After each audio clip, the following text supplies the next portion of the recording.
The Apollo University, University of Leicester. 35 lakhs fees for 3-year BTech CSE UK.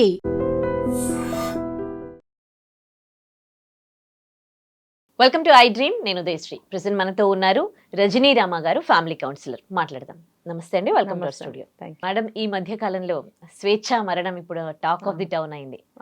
అసలు అంటే వార్తలు చదివే స్వేచ్ఛ ఒకరోజు వార్తగా నిలుస్తుందని నో వన్ ఇమాజిన్ కదా. సో అన్ని కోణాల్లో చూస్తే ఇక్కడ అందరి తప్పులు కనిపిస్తూ ఉన్నాయి. స్వేచ్ఛ ఆల్రెడీ మ్యారీడ్ పర్సన్ ప్రపోజ్ చేసినప్పుడు స్వేచ్ఛ యాక్సెప్ట్ చేసింది. తను మ్యారీడ్ అయి ఉండి స్వేచ్ఛను ప్రపోజ్ చేయడము రాంగ్. అక్కడ పేరెంట్స్ చిన్నప్పటి నుంచి తన్ని కొంచెం నెగ్లెక్ట్ చేసినట్టుగా కూడా అనిపిస్తుంది. సో ఈ ఇన్సిడెంట్ నుంచి మనం ఏం నేర్చుకోవాలి? ఈ కుటుంబ వ్యవస్థ చూడండి, మీరంతా ఎంత డిస్టర్బెన్స్గా ఉంది. సో దీన్ని ఎట్లా చూస్తారు మీరు? ఇది చాలా వెరీ సాడ్ ఈ విషయము. తను ఒక గ్లామరస్ ఫీల్డ్లో ఉండి తర్వాత ఒక మీడియాలో ఉంది. ఒక మరీ చిన్నపిల్ల కాదు, కొంత ఏజ్ ఉంది. తను చిన్నప్పటి నుంచి కూడా ఎన్నో చూస్తూ పెరిగింది. ముఖ్యంగా వాళ్ళ పేరెంట్స్ వచ్చేసి పార్టీల్లో తిరగడము, తర్వాత మావోయిస్టుల మధ్యన తిరగడము. సో తనకి కూడా దానికి సంబంధించినటువంటి స్వేచ్ఛ అని పేరు పెట్టడం అంటే వాళ్ళ పెంపకం కూడా ఎంత ఫ్రీడమ్గా ఉండింది, ఎంత ధైర్యవంతంగా వాళ్ళు పిల్లని ఇప్పుడు చెప్పుకోవాలంటే ఎంత ధైర్యంగా ఆమెని సమాజంలోకి వదిలిపెట్టారు మనకు అర్థమవుతుంది. అటువంటి అప్పుడు చిన్నప్పటి నుంచి తను కూడా మంత్స్ బేబీ నుంచి ఎక్కడో వాళ్ళ పిన్ని అత్తమ్మల దగ్గర పెరిగిన అమ్మాయే కదా. అటువంటి అమ్మాయిలకి ఇండివిజువాలిటీ అనేది బాగా ఉంటుంది. ఎలా అంటే తన ఓన్ డెసిషన్స్ తనే తీసుకోగలిగే కెపాసిటీ వాళ్ళకి ఉంటుంది. ముఖ్యంగా ఈ స్వేచ్ఛ అనే అమ్మాయికి ఉంది. తర్వాత ఏ కాలానికి దానికి తగ్గట్టు ఆధునిక భావాలతో పెరిగింది ఈ అమ్మాయి. ప్రతిదీ కూడా ఎదిరించే మనస్తత్వంతో పెరిగింది. అంటే తన పర్సనల్ లైఫ్ నాకు తెలియకపోయినా ఆ స్వేచ్ఛ అనే పేరు నుంచి నేను ఎంత తీసుకున్నాను, వాళ్ళ పేరెంట్స్ వాళ్ళ ఏమంటారు పేరెంటింగ్ నుంచి కూడా నేను కొన్ని నాకు అర్థమైనాయి కొన్ని. సో దాని నుంచి నేను చెప్పగలుగుతున్నాను.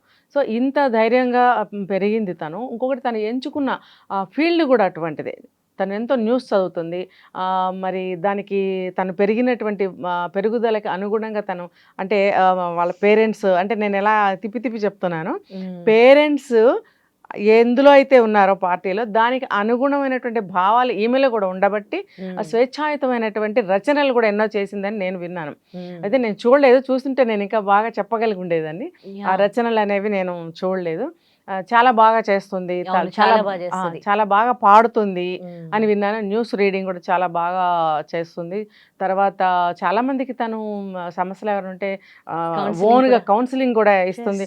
మరి ఇంత ఉన్నప్పుడు తను ఒక ఎంత స్టబన్గా ఎంత స్ట్రాంగ్గా ఉండాలి తను అంటే ఇక్కడ మనం ఒకటి తీసుకోవాలి ఏంటంటే తను ఎన్నో సిచ్యువేషన్స్ 3 లైఫ్లు చూసింది ఇప్పటివరకు. ఇప్పుడు ఫస్ట్ ఒక చిన్న వయసులో ఫస్ట్ తన ఆశలు కళలతో ఒక పెళ్లి చేసుకుంది. దట్టు లవ్ చేసి ఇష్టమైన అబ్బాయిని పెళ్లి చేసుకున్నప్పుడు ఎన్నో కళలు ఉంటాయి.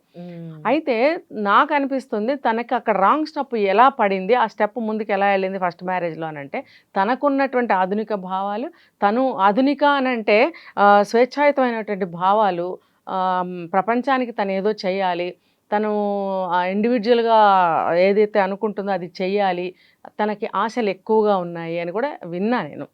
వినటం తర్వాత తన లైఫ్ కూడా మనకి చెప్తుంది. వాళ్ళ పాప కూడా చెప్పింది, మనకి 6 కార్లు ఉండాలి, ఇంతమంది సర్వెంట్స్ ఉండాలి, ఒక పెద్ద హౌస్లో మనం ఉండాలి అంటే తన ఆశలు చాలా హైలో ఉండేవని అర్థమవుతుంది. ఆబ్వియస్లీ ఉంటాయి కూడా, ఎందుకంటే ఆ భావాలతో పెరిగిన అమ్మాయి తను ఇండివిజువల్గా లైఫ్ని లీడ్ చేస్తుంది. పేరెంట్స్ యొక్క ఏమంటారు వాళ్ళ యొక్క పెత్తనం కానీ వాళ్ళ యొక్క అభిప్రాయాలు కానీ వాళ్ళ యొక్క ఇష్టాలు కానీ ఈ అమ్మాయి మీద ఎక్కువగా లేవు అని తెలుస్తుంది మనకి. అంతా కూడా ఇండివిజువల్గా. అసలు నన్ను అడిగితే ఇండివిజువల్గా వెళ్ళే వాళ్ళ లైఫ్ చాలా సక్సెస్ఫుల్గా వెళ్తుంది. ఈ అమ్మాయి మరి ఫస్ట్ టైమే ఎందుకు ఫెయిల్ అయింది అని అంటే ఈ భావాలతోటి అవతల వాళ్ళకి సెట్ కాలేదు, కాకపోవడం వల్ల డివోర్స్ అయిపోయింది. సో సెకండ్ మళ్ళీ చేసుకున్నప్పుడు అది కూడా తెలిసిన అతన్నే చేసుకుంది అని విన్నాం మనం. అక్కడ కూడా ఫెయిల్ అయింది అని అంటే అక్కడ కూడా ఈ అమ్మాయికి స్వేచ్ఛకు ఉన్నటువంటి ఈ భావాలు ఏవైతే ఉన్నాయో అవతల వాళ్ళకి డైజెస్ట్ అవ్వటం లేదు. ఇప్పుడు ఎవరైనా అవతల ఉన్నది భర్త అయిన తర్వాత భర్తగా ఎన్నో కోరుకుంటాడు. అవన్నీ ఈ భావాలు ఉన్నటువంటి ఈఎంఐ మైండ్ సెట్కి మ్యాచ్ అవ్వటం లేదు. సో ఇంకా అనేకమైనటువంటి వాళ్ళ మధ్యన ఉండుంటే ప్లస్ పాప ఒకటి పుట్టింది. సరే అది డివోర్స్ అయిపోయింది. ఈ లోపల పేరెంట్స్తో అనేకమైనటువంటి డిస్కషన్స్, ఆర్గ్యుమెంట్స్, వ్యతిరేకత అవన్నీ వచ్చాయి అమ్మాయికి. రావటం వల్ల తను అప్పటికే చాలా సతమతం అవుతూ వచ్చింది. సతమతం అవుతూ రావడం వల్ల ఏమవుతుందంటే ఆ వయసుకు ఉన్న స్ట్రాంగ్నెస్ తర్వాత కొంచెం మెంటల్లీ కొంచెం డౌన్ అవుతారు ఆటోమేటిక్గా. ఒక ఫెయిల్యూర్ చూసిన తర్వాత ఆటోమేటిక్గా డౌన్ అవుతారు, బాధపడతారు. ఇది ఎలా జరిగింది, జరగకూడదు నా విషయంలో అనేటువంటి అహం ఒకటి అడ్డం వస్తుంది. నేనేంటి ఫెయిల్ అవ్వడం ఏంటి, నో నెవర్ అన్న ఫీలింగ్ కూడా వచ్చేస్తుంది.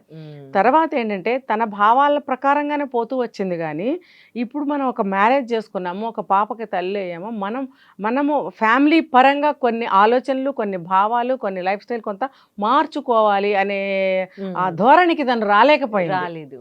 ఈ లోపల తల్లిదండ్రులు కొంచెం తిడుతూనే ఉంటారు.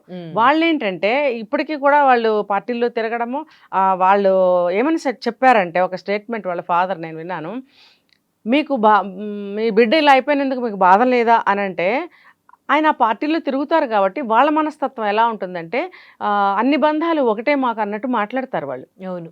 అవును ఆయన ఇచ్చిన స్టేట్మెంట్ కూడా అలా ఉంటుంది. కానీ మాకు ఎలా అంటే గుండెకి గుండె వెన్నుకు వెన్ను పెట్టి మేము పార్టీల్లో తిరుగుతాం కాబట్టి మాకు అంతా ఒకటే అనిపిస్తుంది అన్న ధోరణిలో ఆ భావంతో ఆయన చెప్పారు.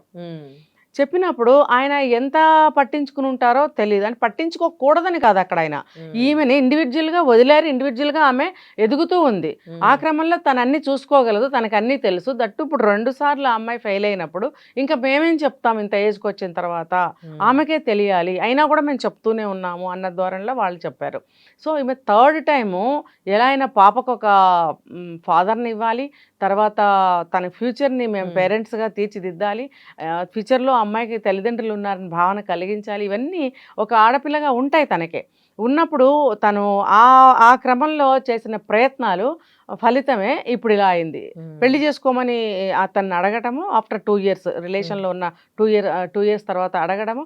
అతను ముందు ఓకే అంటాడు. ఎందుకనంటే ముందు ఈ రిలేషన్ తనకు కావాలి అతనికి. అవును కదా, కావాలి కాబట్టి సరే చూద్దాంలే అన్న ధోరణితోటి ఓకే అన్నాడు. అన్న తర్వాత ఎలా హౌ ఇట్ ఈస్ పాసిబుల్ ఇక్కడ ఒక నిండు ఫ్యామిలీ అండి ఇది. ఒక ఆయన 20 ఏళ్ళు 25 ఏళ్ళు 30 ఏళ్ళ వ్యక్తి కాదు, 40 క్రాస్డ్.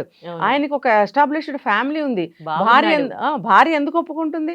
తర్వాత పిల్లలు ఎదుగుతూ ఉన్నారు.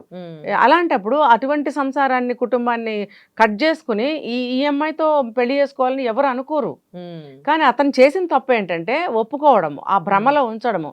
ఆ స్వేచ్ఛకి కూడా తెలియాలి ఏంటనంటే ఎవరు ఎంతమంది ఇలాంటి వాటికి ఒప్పుకుంటారు. అందులో 3rd మ్యారేజ్ అంటే ఒప్పుకోరు. ఎవరైనా సరే ఒక విషయం, ఒక వస్తువు ఉందంటే దానికి మనకేమన్నా ఉపయోగపడుతుందేమో, పర్మనెంట్గా కొనుక్కొని ఇంట్లో పెట్టుకుందామని ఎవరు అనుకోరు. అలాంటి ఆలోచన తను చేయలేకపోయింది. అంటే రియాలిటీని ఆలోచించలేకపోయింది. సో ఇందులో మొరాలిటీ ఏంటంటే తను మీరు అన్నట్టు తను తెలుసుకోవాలి. ఈ ఏజ్కి నేను ఈ స్టేజ్లో ఉన్నప్పుడు నేను నా లైఫ్ని నా పాపతో ఎలా నేను తీర్చిదిద్దుకోవాలి. ఇంకొకళ్ళు ఎవరైనా సరే బయట వాళ్ళే, కన్న తండ్రి కాదు, పెళ్లి చేసుకున్న స్టెప్ ఫాదరే అవుతాడు. ఈ లోపల ఏవో సఫరింగ్స్ ఆ పాప కూడా చెప్తుంది, చిన్న పాప అరణ్య. అవన్నీ మనకి ఎంతవరకు కరెక్ట్ అనేది మనకి తెలియదు. కానీ అలా ఆ పాపతో చెప్పించడం కూడా అంత నాట్ కరెక్ట్. సరే ఆ పాపతో కొన్ని చెప్పించారు. మరి అలా ఉన్నప్పుడు ఆ స్వేచ్ఛ తను ఇండివిజువల్గానే ఎదగాలి, ఇంతవరకు వచ్చింది, ఇంకా ఇంకొక 10 సంవత్సరాలు తను కష్టపడితే పాప సెటిల్ అయిపోయేది కదా. గ్రేట్నెస్ అంతా కూడా, క్రెడిట్ అంతా కూడా స్వేచ్ఛకే వచ్చి ఉండేది కదా. కరెక్ట్. సింగిల్ మదర్ ఎలా ఉండాలి, సింగిల్ మదర్ అంటే ఏమిటి, సింగిల్ మదర్ ఎలా అచీవ్ అవ్వగలుగుతుంది, ఎలా సక్సెస్ అవ్వగలుగుతుంది, సింగిల్ పేరెంట్ ఉన్నటువంటి పిల్లలు ఎలా బాగా ఎదగగలుగుతారని చేసి సమాజానికి చూపించవలసింది. అప్పుడు గ్రేట్ స్వేచ్ఛ కదా. అదే చిన్న క్షణికావేశంలో ప్రాణం తీసుకొని వాళ్ళ అంతవరకు కూడా సక్సెస్ఫుల్గా లీడ్ చేసి ఫైనల్గా చిన్న విషయంలో ప్రాణం తీసుకుంది. ఎనీవేస్ ఇలాంటివి మళ్ళీ జరగకూడదని కోరుకుందాం. థ్యాంక్ యూ సో మచ్ అండి. నిజంగా ప్రస్తుతం ఉన్నటువంటి సమాజం దేనికి ప్రయారిటీ ఇస్తుంది? ఆర్థిక సంబంధాల చుట్టూ మాత్రమే తిరుగుతుంది. మళ్ళీ ఎన్నికలంగానే చాలా విరక్తి కలుగుతున్నాం. మంచి అనిపిస్తుంది కదా, లేడీస్ కూడా ఛాలెంజింగ్ జాబ్స్ చేసినప్పుడు చాలా బాగుంటది. ట్రాఫిక్ అసిస్టెంట్స్ గా నియమించిన ట్రాన్స్జెండర్స్ అందరి తో సాల్యూట్ చేయించుకుంటున్నారు. ఫుడ్ డెలివరీ ఇవ్వటానికి వెళ్ళినటువంటి డెలివరీ బాయ్ అనిల్ పై కళ్ళ ముందు